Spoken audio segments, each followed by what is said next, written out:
Welcome to Cybersecurity Where You Are, the Center for Internet Security's podcast. I'm Sean Atkinson, CISO at CIS. And I'm Tony Sager, Senior Vice President and Chief Evangelist at CIS. Cybersecurity affects us all, whether we're online at home, managing a company, supporting clients, or running a state or local government. So join us on Wednesdays as we discuss trends and threats, explore security best practices, and interview experts in the industry. Together, we'll clarify these issues, creating confidence in the connected world. Hello and welcome to the show Cybersecurity Where You Are.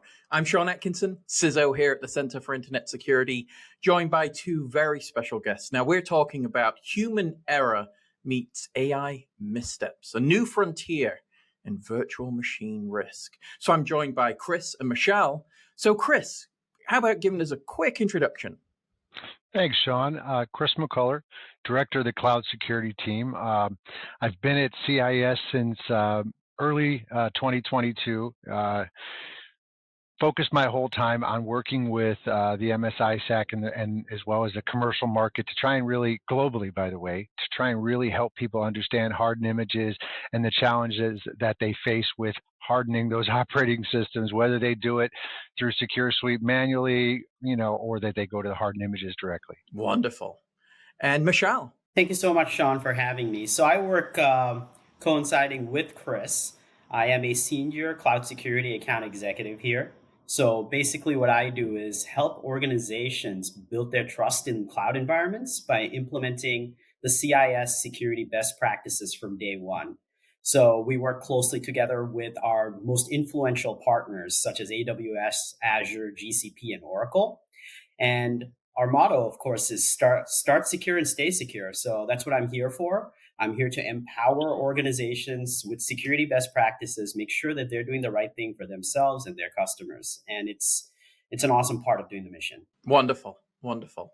Me and Mishal, it seems like we can only ever catch up in San Francisco at RSA, but It's always good to see you guys there. It's so fun.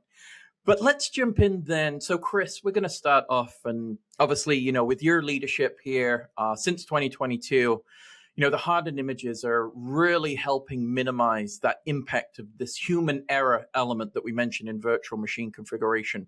Why is that so important? And really a mission that you've had, being really providing the community an ability to address that risk and really start secure and, building secure from step one. So why is that so important? And really what do you want our listeners to be aware of with respect to the hardened images? Sean, that's a great question. I'll start out by saying, CIS has been doing this great work for, over 25 years. It is such vital and important work, and each one of those steps is so critical. We start out with our, critical security controls and layer on top of that the benchmarks, and that information is vital and it's critical to doing the work. However, we're still human beings, right? Before we're business people, we're just people. And people, human beings, are prone to mistakes. Our brains just aren't really wired to just spend all our day checking a box, right? So what we see is, despite our best efforts, we see things like the Verizon DBIR report that comes out each year. Each year it gets worse. Right? It's not getting better. Human error is not going away despite all of these great advances we have with technology, right? So that leads to the conversations that, by the way, I can't do this work without Mishal. He just helps me through every step of the way. He is willing to jump in and do anything to work with these customers. But what we encounter is, again, despite their best efforts, despite getting all of the right information, even a script requires human element to manage said script, right? So the point I'm trying to make to answer that question, Sean, is that percentage of related mistakes due to human error gets worse. Now, interesting point to mention here is this year in 2025, it did decrease, but it didn't really decrease. The point I'm making is that it's still at over 68% of all vulnerabilities are traced back to the human element. They just removed employees who intended to do harm. And, it's just an odd scenario, but despite our best efforts, Sean, we still need ways that we can leverage technology to just do better and be better. And the hardened images can really help people do that. Absolutely. Well, really, Mishal, what I see is a value proposition with the hardened images, right? That start secure, stay secure, as you mentioned. I love that tagline, by the way. That really puts us into a position of this value of reducing that risk, because it is different from just a standard marketplace image. So what's that differentiation? How, let's say you're selling me on the hardened images. Why implement a hardened image? Fantastic question. And this is a great segue to what Chris was talking about with the Verizon DBIR report. So if you take a look at any standard image today, right, whether you deploy a vanilla base image, the emphasis is always on usability and not on security. That's by design. But standard images may functionally work, but it's rarely hardened for security out the box. And that's where the CIS hardened images come in, because they're built to align with the CIS benchmarks. And as you know, the CIS benchmarks are community developed security best practices. So they go through a rigorous amount of testing to ensure that they meet the strictest guidelines of compliance and operational standards. So it's not just about patching vulnerabilities here, Sean. It's also about enforcing secure defaults before a workload even begins. That's an excellent point, Mishal, because, when I'm thinking about this human element, really, of error, what it's introducing is some of these unknown variables. And if we can move that to a consistent, repeatable process of utilizing a hardened image consistently throughout my DevOps pipeline, that's going to provide to me one less thing I have to think about. One less thing I have to configure, assess, review, audit. And we're going to go through and obviously make sure that configuration hasn't drifted over time without appropriate change management. But it really gets to this point is, I believe there exists examples where a misconfigured virtual machine has led to a breach. Now, Chris, when I'm thinking about this, Mishal, please, I'll see if you both have examples here, but the hardened image itself could have prevented such a breach from occurring if initialization of that was done early enough to prevent ultimately this risk and this breach from occurring. Chris, any examples that you may have in that space? Well, I don't know that I'll have a specific example, but I can point out a big reason why this is such an important step, right? So organizations that are used to private cloud and they're used to on-premise where they control all the variables, right? That's a little bit different. They get a little bit more freedom to do some different things. When they go to the public cloud, AWS, Azure, Google, and even Oracle, they're dealing with their environments. It's that shared responsibility model. However, Sean, the reality for organizations, and this is as close to a specific example as I can give you, is the responsibility ultimately is on the organization. Yes, it's a shared responsibility, but you know what? Nobody wants to hear about, well, that was their part. Doesn't matter, cover it. And really the key part, and I think Mishal will have some good insight on this here in a second, but I wanted to put this out there.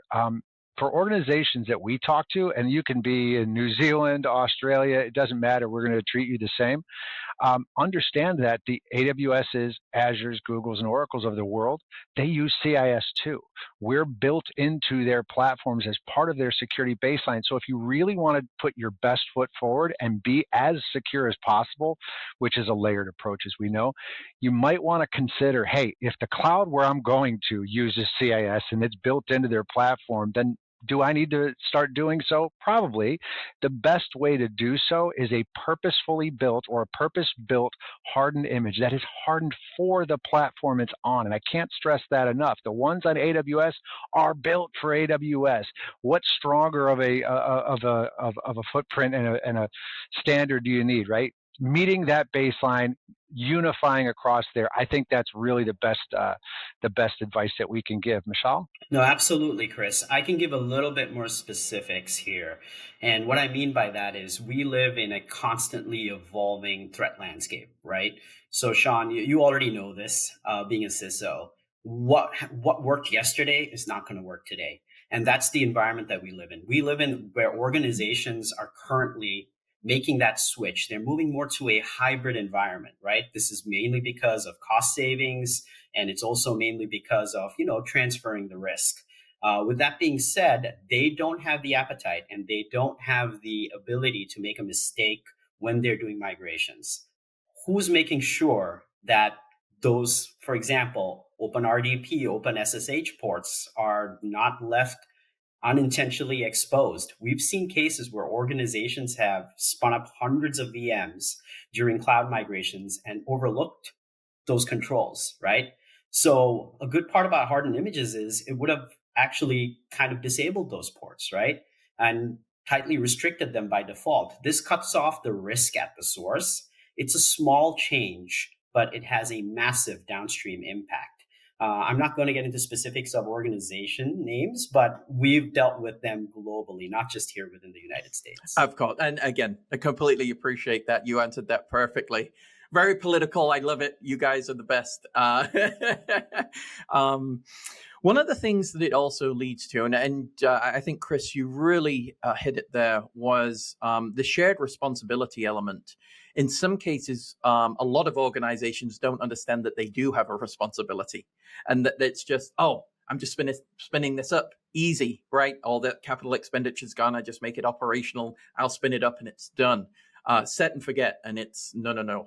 It's a set, and you've got a lot more responsibility, and you've got to be, I think, a lot more aware. Because within that infrastructure, obviously the way the cloud is configured is it's supposed to be accessible. Now, if I build something within an internal environment, it could be behind multiple layers of protection, as you've mentioned. But in that space, it's very, very open, right? They've built a functionality that's supposed to meet many different types of capability. And so in some cases, your responsibility is even greater. So what we'll do here is we'll take a quick break, and we'll be right back to talk about AI automation, more shared responsibility, real-world adoption, and a future outlook. We'll be right back. Are you a U.S. state, local, tribal, or territorial government? If so, you know just how difficult cyber defense can get. You're the frontline defense against cyber threats, yet you don't have the shiny tools, big budget, or skilled talent of an enterprise. Well, guess what? You don't need them. You do need a community of like-minded folks to unlock the power of collective cybersecurity. And that's the superpower of the Multi-State Information Sharing and Analysis Center. The multi-state ISAC provides cyber underserved organizations with protections they otherwise couldn't afford at a price that works for them. But it's more than just access to services. It's access to a community of peers where your participation protects them and theirs protects you. Not to mention access to the 24/7/365 CIS Security Operations Center as your full-time public sector cybersecurity partner. Available as a single organization or state or territory-wide option, the MS-ISAC membership provides threat intelligence, monitoring, and more to fortify your cyber defense. Become a member today by visiting cisecurity.org/ms-ISAC. Okay, so we're coming back, and Mishal, what we're seeing, and I don't know that we do a podcast without mentioning AI, so it's right in. So AI is there, we've done it. But AI is now part of DevOps pipelines, right? We're starting to see automation. We're starting to see the utility being integrated into development operations. Are you seeing new forms of risk as now these virtual machines are automatable at scale? Anything along those lines? Absolutely, Sean. I just want to give a little bit of a history lesson here. And the reason I say that is because I remember my mother telling me, in the 80s, when personal computers came about, right? It kind of replaced the typewriter. And people had to make that shift of using Microsoft Word or Word as a form of typing, right? Security went from being like physical security to being more like, with the advent of the internet, being data security that we run into today and cybersecurity as we know it.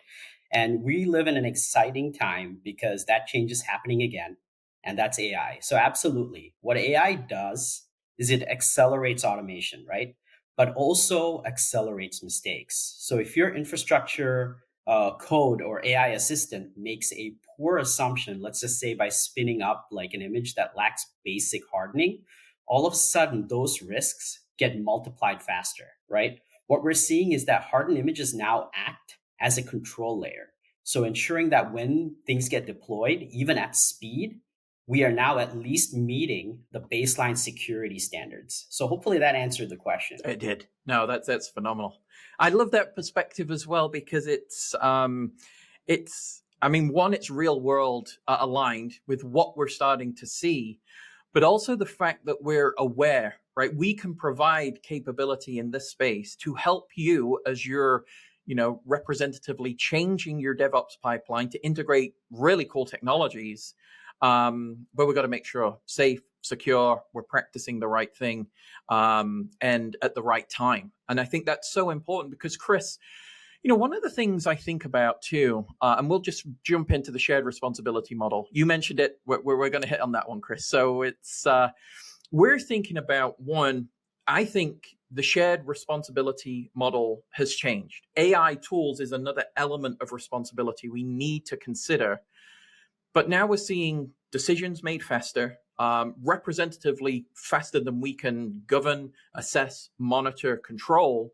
And those can be exposed for a period of time. If we're not looking, the human in the middle, as it were, that can have some real serious consequences. But I want to get your thoughts in that space. So, the great question. It's such an interesting topic, right? To start off with, I was in the U.S. Army, so I still hold on to the 5 Ps. Proper planning prevents poor performance, right?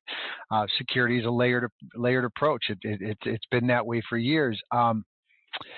So I reached out on LinkedIn to a CISO of a large company. It's what we do, just to check in, see if we can help. And he said, Chris, I don't know that I need hardened images because AWS is already secure, isn't it? I had to take a deep breath. And the reason why I mention that is because, when we add in AI, especially at this early stage of adoption, I know everybody thinks we're so far along because we can do a ton of things. But the reality is I can't think of a single company right now that if I went to a CEO, a CISO, a CIO, all the way down to the manager responsible for hardening, that if I said, hey, do you want to turn over your taxes to you can just do them every year with AI? Are you ready to trust AI? People aren't going to do that because I don't think we're really there. That shared responsibility is a great way to sort of, overarch over top of this, which is, at what point is AI going to really, truly be trusted to run on its own? Because last time I checked, everybody's still responsible. If Mishal wants to use it for his work, our bosses are going to say, great, but you're still responsible for the content. So when we look at that, that's really the challenge I see in the near term. So as Mishal and I tell people is let's focus on the foundational layers and build a solid foundation that can stand the test of going out into the public clouds and at least providing you safety, and we'll build along with AI and those automation tools to make this a little bit more streamlined and whatnot. But again, I really want to call that out because I think these are great tools, but are they ready to be just let loose in the wild? I don't know yet. Yeah. Are they enterprise ready, Chris? Great question. And some people are banking that they are without really doing a lot of good judgment, but we'll see the results of those very soon, I assume, Chris. And Mishal, it's and Chris obviously sets this up perfectly, but there is a balance. Human judgment is needed, as he mentioned. But now we're getting to automated security enforcement, right? When we're deploying virtual machines, we want to have that type of capability to go along with one. We want to see the effective use of AI, the value proposition that it provides. But we've got to be along with the business in that space, right? We've got to support them in order to enable that type of functionality. You cannot forget about the core tenets, the foundation that Chris mentioned. What are your thoughts there? No, absolutely. So it's less about choosing one over the other and more about creating a layered strategy. So what I mean by that is automated enforcement is great for scale and consistency. And that's where the hardened images shine because, human oversight is still essential for contextual risk decisions, like when to deviate from a baseline for a specific workload. So, for example, hardened images gives you that strong starting point so that your engineers can focus on higher order thinking, not just fixing defaults. I know I'm talking a lot about the hardened images as an example, but this is kind of where I am looking at AI in that perspective. And to piggyback off of what Chris said, the shared responsibility model that ties all of this in it doesn't really change the principle, but it does change the speed and complexity of decision making. Nothing today is going to change what a security engineer implements, because there is always that gray area that we operate in terms of making a executive decision. And I think AI should be used as a tool to complement what your organization is doing after it's been properly vetted. So that's where the human judgment comes in. Definitely, definitely. We can't forget it, right? It's all part of the overall plan. Because I mean, we get to some of these questions, and we get to I'll say it this way: that you kind of the fiction, the sci-fi element of AI's taking all the responsibility, taking all of the jobs, and everything's going to be automated completely. We're nowhere close at this point. That there's still a ton of judgment that's required in that space. And I think that needs to be balanced between, what you see through commercial, through, the sci-fi elements, to what's an actual implementation of something that provides business value. And Mishal, and I know you've mentioned it, Chris, this layered approach, so important that that's integrated, right? We want to be part of those processes from a security perspective. And Chris, I align to something you just mentioned, and one of the tenets of CIS from a mission-driven perspective is we want to work with customers, we want to work with organizations to do the right thing, right? Make them aware, provide them the tools to be secure, and create that layered approach. Now, have you started to see lessons from organizations that are using the images, the hardened images, scaling security in high-risk environments? And any examples that you have in that space of what you're receiving back? Because I know you're constantly out there, right, trying to provide them the right information to make better, justified decisions. So what I can tell you about that, again, leaving some of the names out, some of the in the financial industry, they may or may not be, in everybody's wallets. Okay, what we're seeing, it's really positive. Mishal and I are very, very excited about it, because some of those credit card companies have approached us and have built, and they weren't interested in rushing to market. They wanted a layered, strategic approach to security. And what they did is they could have went out and bought tools that sort of did it, but they wanted to have one that they themselves felt proud of, that was purpose built to provide that layered security, to really not only affect their internal stakeholders and obviously the external, consumers of those credit cards, but just to watch the depth and the detail. And they saw value in having Secure Suite and hardened images combined together to provide that unified solution. So they could use Syscap Pro as a way to scan images when they're done.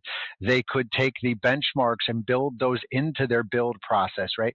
And we're watching this, Mishal and I, and we're hearing them in our monthly, sometimes quarterly updates, and how they look at this. And it's not a question of whether or not CIS is the right fit for them. It's just how many places they can really layer that in. So Sean, when you talk about that shared responsibility, those types of organizations we've been working with are taking that to the next level. They're not interested in a quick fix. They want that secure fix that's going to stand the test of time and all those intrusions. So really, it's just a blessing that we get to work with companies like that. Oh, absolutely. Another situation is a large auto manufacturer that Mishal has spent a ton of time with. And I think hearing the use case in the story, Mishal has such a great relationship that they keep coming back to him seemingly every few weeks or a month to add in new variations, new images, to put in new requests. CIS has sometimes a little known feature enhancement request process where we can add in, relevant features and requests from companies. But Mishal's been on top of this with this large auto manufacturer because, quite frankly, maybe it's AI, but they're always coming to the table and they're stretching the normal use. They're expanding that and really pushing those boundaries. Mishal, would you want to add to that? Yeah, absolutely. They're one of the great examples of policy integration, right? So what they've done is they've baked security into governance, not just bolted it on, right? That's where they've unlocked the ability to scale. Because a lot of organizations don't realize that, yes, you can implement, for example, the CIS hardened images, but who's maintaining them? How is it maintained? How is that pipeline kept clean? How is that success replicated, not just within that group, but for future groups, right? So what I mean by future groups is future employees that come and take the baton from the previous security team, right?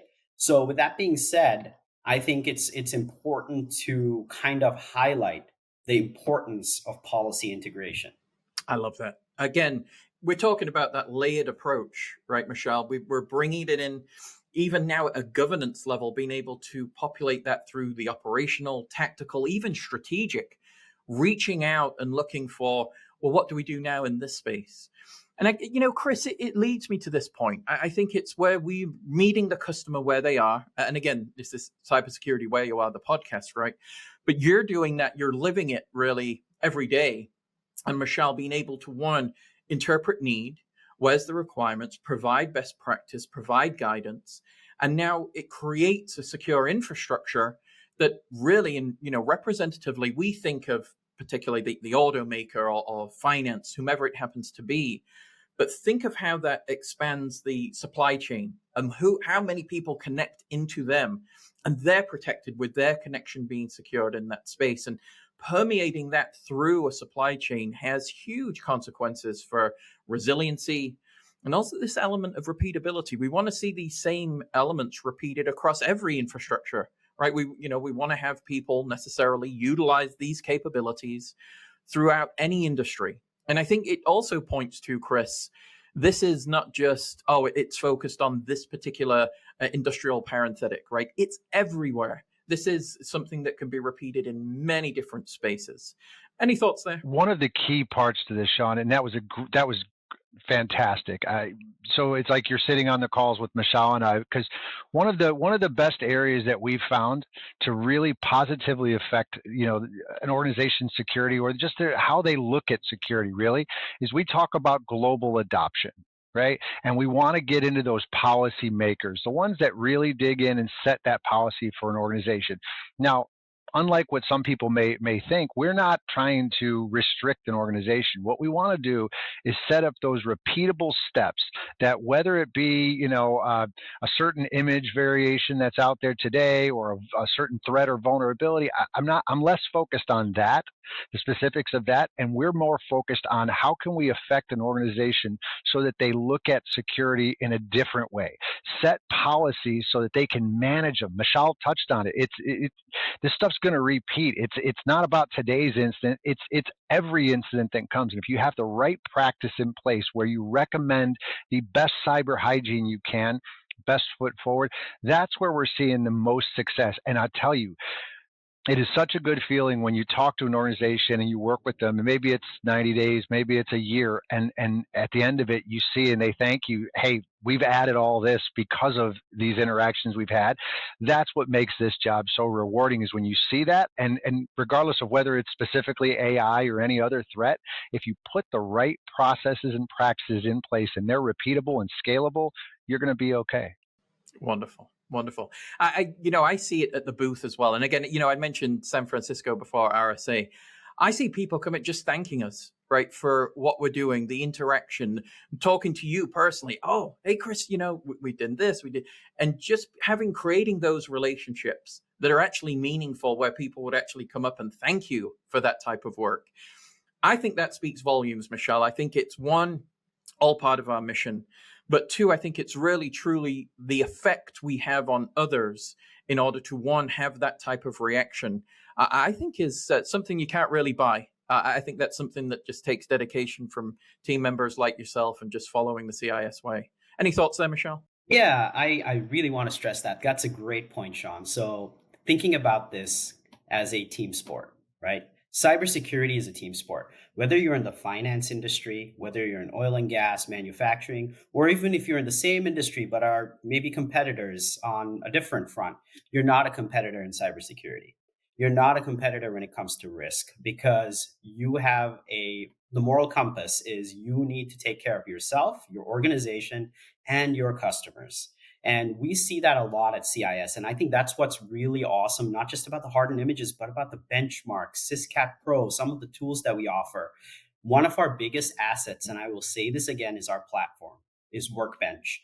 It is community driven. And the amazing part about that is we have organizations like in the payment card industry and like a major auto manufacturer, where we've seen them ask questions in communities within Workbench and get answers from other people in the same industry within that community.